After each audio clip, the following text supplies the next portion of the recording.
मोदी के कंट्रोल से बाहर निकल गया सरकार? मोदी का जो कंट्रोल था सरकार पर, क्या अब कंट्रोल से बाहर निकल गया है? सरकार के लोग जो हैं, सरकार बाहर निकल गई है कंट्रोल से, अब कंट्रोल नहीं कर पा रहे मोदी, इनके पास कोई रास्ता नहीं बचा। चूंकि अब ऐसा प्रतीक हो रहा है कि बच पाना बहुत मुश्किल है, अमित शाह का इस्तीफा होगा, क्योंकि विपक्ष इस्तीफे के लिए अड़ चुका है और जवाबदेही के लिए, तो फिर कंट्रोल में नहीं आ पा रहा है। एक तरफ, दो तीन तरह से फंस रही है सरकार। एक तो छात्रों से वादा खिलाफी, और दूसरा जिस शिक्षा मंत्री को हटाने के लिए करोड़ों की संख्या में पूरे देश में छात्र सड़क पर आ गए और यह सब बर्बरता की गई, पैलेट गन छोड़ दिए गए, लाठी किया गया, टीयर गैस छोड़ा गया, पीटा गया, कपड़े फाड़े गए बच्चियों के, पत्थर फेंके गए, उसी शिक्षा मंत्री का जयकारा भारतीय जनता पार्टी लगा रही थी। लेकिन धर्मेंद्र प्रधान ने वह ताकत दिखाई थी कि वह उड़ीसा के सांसद थे और कुछ एकनाथ शिंदे के। ऐसे में सरकार और फंस गई कि जिसके लिए इतना सब कुछ हुआ उसका जयकारा लगाया जा रहा है। शर्म नाम की चीज नहीं है क्या सरकार के पास? यह छात्र और विपक्ष कह रहे हैं और भाषणों में पार्लियामेंट के अंदर बोला गया, यूज किया गया। लेकिन अमित शाह को लेकर के अब जो चर्चाएं चल रही हैं या सरकार की वादा खिलाफियां जो है, जिन बच्चों ने मीम बनाए, इंस्टाग्राम फेसबुक पर डाले, उसके अकाउंट्स को बंद किया जा रहा है, उनके ऊपर कार्रवाई की जा रही है। क्यों? यह सब क्यों? आपने किया है तभी तो वह कर रहे हैं। आपकी मीडिया आपने खरीद लिया तो सोशल मीडिया थोड़ी खरीद लिया, सोशल मीडिया थोड़ी बिक जाएगा आपके पैसे पर। सोशल मीडिया देश के साथ खड़ा है क्योंकि इस देश की मीडिया ने अपनी जिम्मेदारी भूल गई है। ऐसे में इंडिया गठबंधन ने मोदी सरकार का जीना हराम कर दिया। इंडिया गठबंधन के घटक दल एकजुट है, जिन्हें कुछ दिन पहले तक तोड़ा जा रहा था, खरीदा जा रहा था। अखिलेश यादव को तोड़ने की बात हो रही थी, डीएमके के 22 सांसदों से समझौते की बात चल रही थी। वह सारा प्लान फेल हो गया। 362 सांसदों के चक्कर में अब 272 भी बचेंगे नहीं बचेंगे, इस बात का भी डर है इन्हें। भाग पर आ रहे हैं, चेहरा छिपा रहे हैं, जवाबदेही तय नहीं कर रहे हैं। और स्पीकर ओम बिरला इतिहास के काले पन्नों में दर्ज होने वाले हैं। इनके कुर्सी से उतरने के बाद लोग क्या क्या बोलेंगे इन्हें, यह सोच भी नहीं सकते। एक बदनुमा दाग बन गए हैं ये लोग इस देश पर। इन सभी चीजों के बीच में वह टूटता हुआ और बिखरता हुआ इंडिया गठबंधन कहीं ना कहीं एकजुट हो गया है। और जब एकजुट हो गया है तो इसकी ताकत इतनी बढ़ गई है कि सरकार का जीना हराम कर दिया है, क्योंकि सवाल पूछ रही है। और जब विपक्ष सवाल पूछ रहा है तो सरकार भाग रही है। और इस सरकार का भागना बहुत कुछ दर्शा रहा है। लेकिन एक महत्वपूर्ण बिंदु और भी है कि ठीक है, विपक्ष का काम है सरकार पर सवाल खड़ा करना, विपक्ष सवाल खड़ा कर रहा है, लेकिन सहयोगी दल भी तो छोड़ गए साथ, वह भी तो साथ छोड़ रहे हैं। जैसे चुप्पी मार ली है एनडीए गठबंधन के लोगों ने। आपने चंद्रबाबू नायडू के 16 सांसद हैं, 2 पवन कल्याण के 18 सांसद हैं, आपने सुना कि कोई उनकी टिप्पणी आई, कोई बयान अखबारों में छपा, कोई टीवी चैनल पे चला? नहीं। नीतीश कुमार कुछ बोले? बिल्कुल नहीं बोले। और ये 2 अहम घटक दल है सरकार के। लेकिन आने वाले दिनों में इन लोगों पर भी गुस्से जनता के फूटने वाले हैं।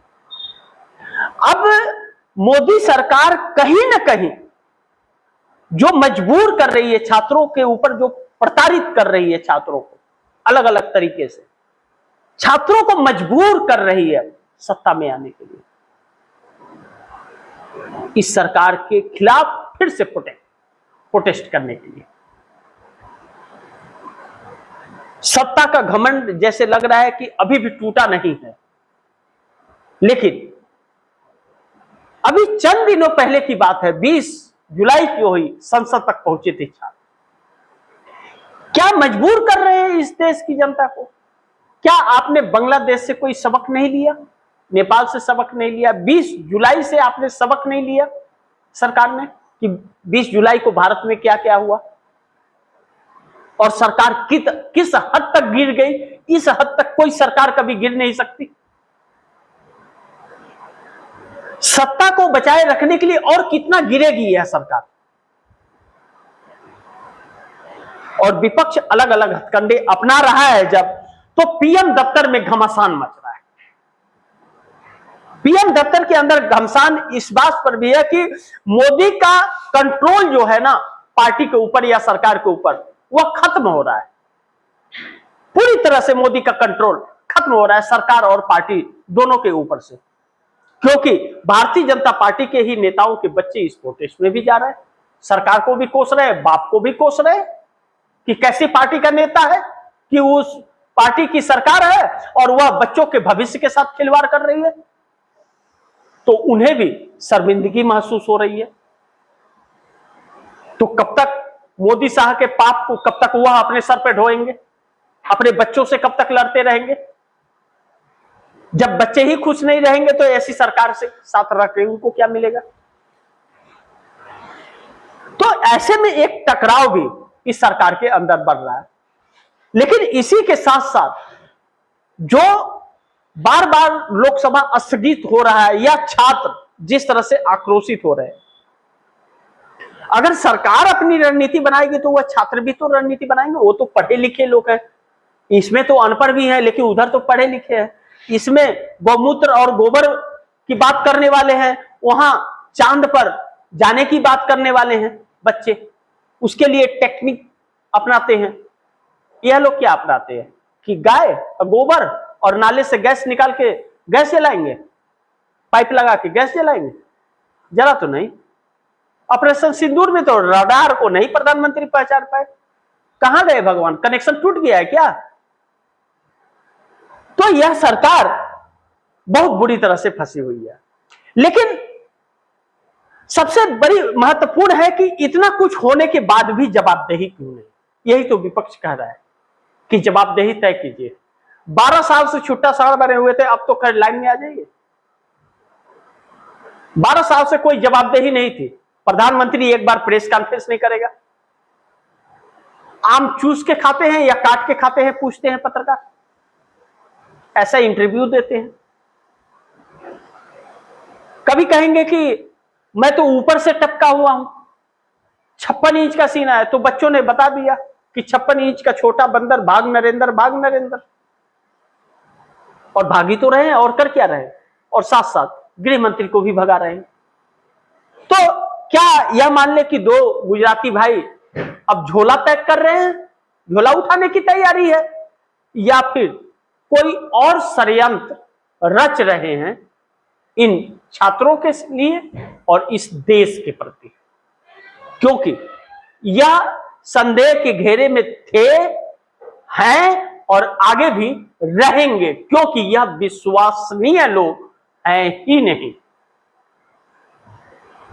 ऐसे में छात्रों की चुनौती इस सरकार के लिए एक बहुत बड़ा संकट पैदा कर सकती है, जो पीएम दफ्तर के अंदर इस घमासान के तहत देखा जा रहा है। इनके चेहरे के भाव, इनकी छटपटाहट, बेचैनियां और रातों की नींद उड़ी है जो प्रधानमंत्री मोदी की रात को रील बनाना पड़ जाता है इससे। लेकिन रील में भी गालियां ही पड़ती हैं, यह दुर्भाग्य इनके लिए है।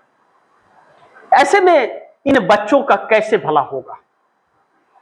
लाखों स्कूल बंद कर देंगे, लाखों शिक्षकों का रोजगार चला गया, दारू की दुकान खोलेंगे और बच्चों पर लाठी चलाएंगे।